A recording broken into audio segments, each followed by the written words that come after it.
How's it going, everybody? I want to take you guys through some absolutely insane clearance deals that GameStop is running on some relatively newly released games. Maybe some games that didn't perform as well as they had hoped commercially, and some games I guess they were just looking to get rid of. I believe this has been running for a while, but one in particular is just wild to see how quickly it's hit like the literal bargain bin. Like, I sometimes say the bargain bin in reference to games that get down to 15 to 20 bucks pretty quickly, but when you're sub $5, you know some wild stuff's going on. But we'll talk about that. Amazon's got a Square Enix sale, so we'll give you guys a heads up on that at the end of this video as well. But first of all, the Kalisto Protocol is just in the bargain bin as the PS5 version. Remember, the PS5 version came out at 70 bucks. It was one of those $70 games that I think was partly probable for its undoing, but it is down to $3.75 at GameStop. So, like, I imagine that GameStop is just stocked up on copies of this. Maybe they thought the game was going to do much better than it was. And bear in mind, this is a new copy of the game, so it's obvious they just have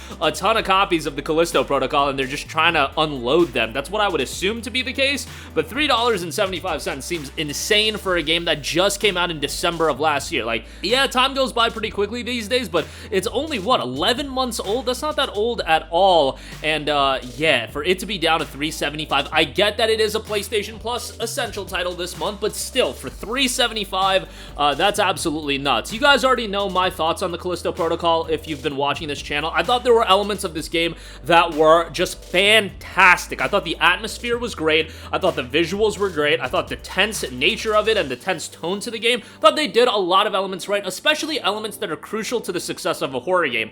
The ultimate undoing to this game, the narrative isn't that hooking, and also the gameplay just isn't that great. I found the gameplay to be very mundane, and that was unfortunate, and we already know about this game. While it sold 2 million copies, while you would think that would be a very successful number, its original intention was to sell 5 million copies. I just think some of these games, especially new IPs, have way too big grandiose expectations, and 5 million copies is a very difficult number to reach. Just take into account that Final Fantasy VII Remake just cracked 7 million copies sold. And that's Final Fantasy VII Remake, like one of the most iconic JRPGs of all time, and Kalisto Protocol was aiming to sell 5 million, pretty close to that. So, yeah, that's just wild to think about. But $3.75, I would certainly say go pick that up. But, yeah, my diatribe on that over. Tales of Arise is down to $5 as the PS4 copy of the game. I mean, this has been out since 2021. I'm sure Bandai Namco is eventually going to release, like, a complete edition with the new Beyond the Dawn DLC. That is going to be $30. So, you know, if you have yet to play Tales of Arise, the game's fantastic, and I would highly recommend it. Great story. The cast of characters I don't think is as strong as some of the other Tales of games, like an Abyss or a Vesperia, but it's still fairly strong, and the visuals are great. Definitely for $5, no-brainer there. Scarlet Nexus is $5. Another great Bandai Namco JRPG, came out a few months prior to Tales of Arise, and I thought, you know, they did a great job of having that 1-2 punch of two excellent JRPGs, or really good JRPGs in the span of like 3 months. Scarlet Nexus is pretty solid. I thought the gameplay was really good. The story is engaging, although most of it is told through a visual novel-esque presentation that might not be for everybody, but for $5, I think Scarlet Nexus is really good, and I would certainly give it a recommendation. Forspoken is down to $17.50. That's about the price point that I would say Forspoken is a pretty damn good buy.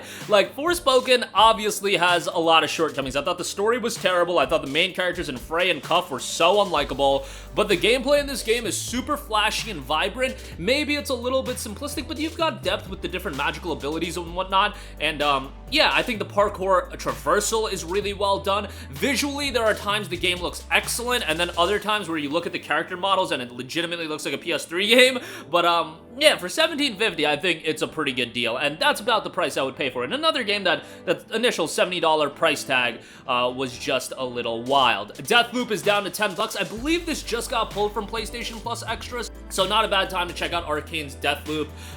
You know, a pretty solid pickup there. This game got, like, excellent reviews that I necessarily didn't agree with the rave reviews it got, you know, 10 out of 10s and whatnot, but for $10, it's a great pickup. Neo: The World Ends With You, $10. on Plus Extra, but this is a tremendous JRPG. You don't have to play The First World Ends With You. You probably should have some sort of familiarity with the story. There is an anime. I haven't watched the anime myself. I played the original DS version. I played it on Switch. It's on iPhone as well. Play it on your phone. I mean, it's a worthwhile mobile game to play.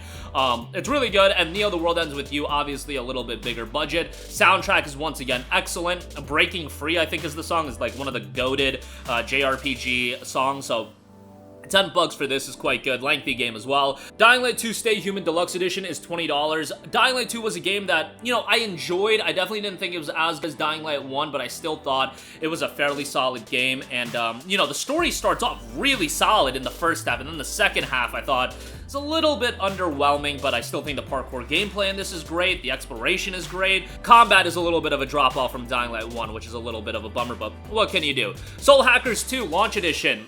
$15 for this. I love Soul Hackers 2. Did it have some shortcomings? Sure. The dungeon design I thought was a little questionable, but overall the game was great. Soundtrack was excellent. You had a great main character in Ringo, and the rest of the cast was really strong. $15, definitely a good buy there. Persona 5 Royal is $15. I mean, it's P5R. I don't really need to sell you on that. If you don't have it, go buy it. It's considered one of the greatest JRPGs of all time.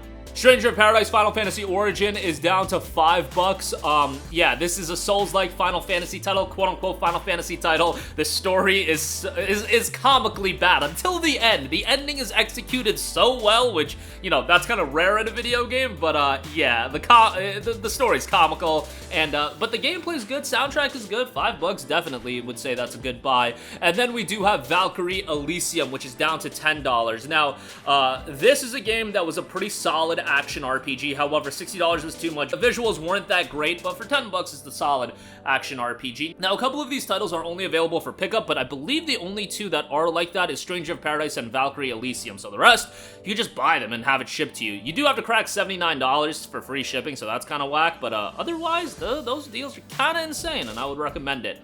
Moving on from that, and lastly, I do want to note there is also a Square Enix sale over on Amazon. A Theatrhythm Final Bar Line is down to $25, which is by far the lowest that game's been.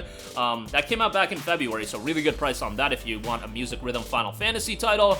Switch version is $35. Star Ocean: The Divine Force is $20 for the PS4 version. Free upgrade there. PS5 version, if you want the case or whatever, it's $25. It is on Plus Extra.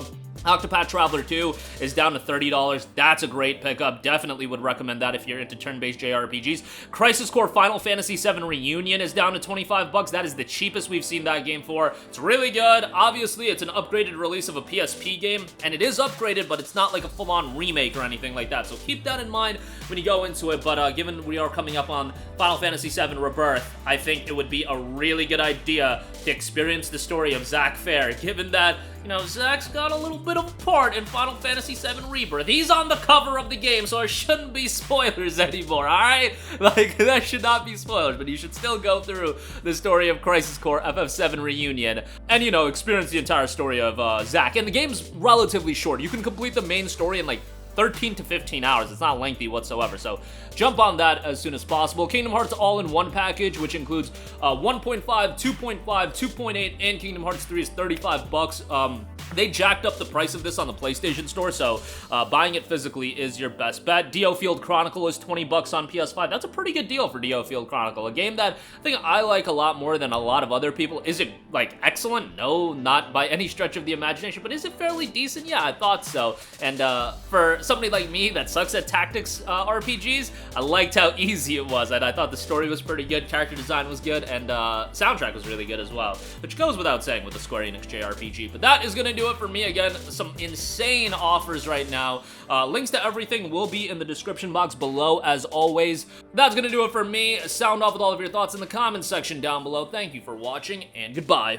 Hey guys, we hope you enjoyed the video, and if you did, make sure to hit the subscribe button, and if you're already subscribed, do us a favor and hit the bell icon. This way you'll be notified whenever we post a new video. That's the best way to keep up with all of our uploads, and we usually try to upload 2 videos a day. And with the bell icon hit, you'll be notified whenever we do upload a video. As always, thanks for watching.